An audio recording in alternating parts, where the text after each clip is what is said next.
caused because of that. Now, CCTV footage from Eagle petrol station has cast fresh doubt on the circumstances surrounding the horrific death of former cabinet minister and Lugari MP Cyrus Njirongo. Contrary to claims by Climax bus driver that Njirongo was overtaking vehicles in a heavy 2 a.m. traffic, moments before the head-on collision, the footage shows there was no traffic at all and that Njirongo was not overtaking. Meanwhile, detectives from the DCI who had pointed to Park Place Hotel as the last location Njirongo visited that night are facing new contradictions. The hotel's management, together with former Vihiga Senator George Khaniri, insist the late politician never set foot at the premises that evening. As NTV's Duncan Khaemba reports, the evidence suggests the Climax bus driver may have lied about the accident. From Wednesday evening, when NTV obtained CCTV footage showing how former cabinet minister and former Lugari member of parliament Cyrus Njirongo met his death, NTV has been attempting to join the dots. From here at Oasis in Karen, what happened in between up to the moment he was involved in that fatal crash?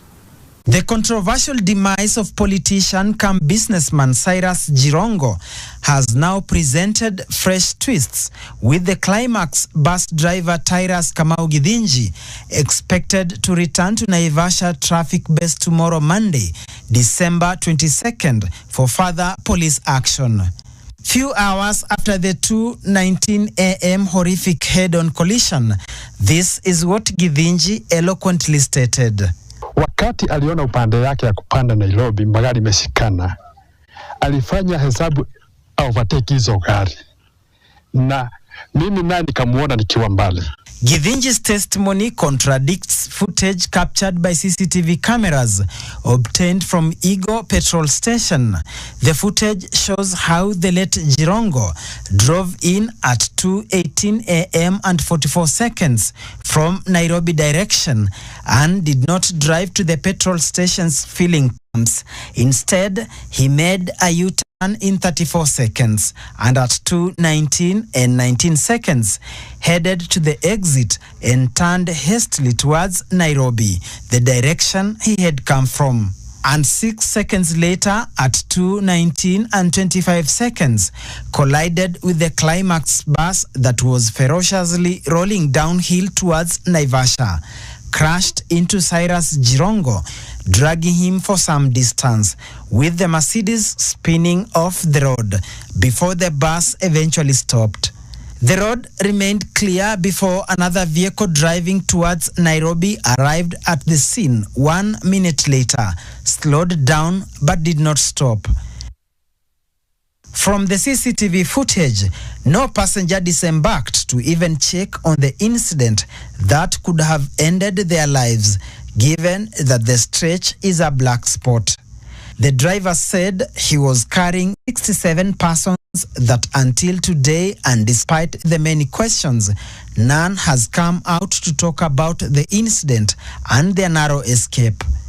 More intriguing is this white Probox vehicle that also drove into Eagle petrol station 29 seconds after Njirongo drove in, raising questions on the coincidence of the two driving from the same direction and entering the filling station at the same time in the wee hours.